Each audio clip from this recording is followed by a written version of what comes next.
case and then i-audit yung actual vote counting machine and again, compare the physical ballots as against the results. Attorney Karen, in theory, maganda siyang tignan. Ang problema, Attorney Karen, lahat ng kasong ganyan, dumating na ang sumunod na eleksyon, hindi pa natatapos. Tapos na yung term mo, hindi pa rin napapalitan yung supposedly na nanalo.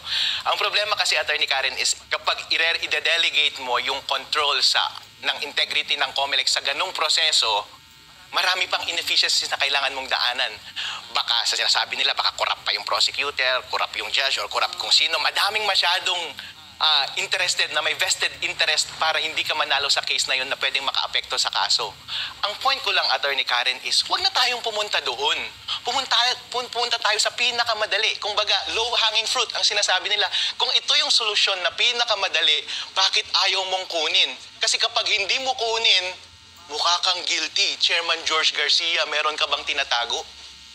Now that we're aware of this possible risk, what is your advice to voters? What should voters do?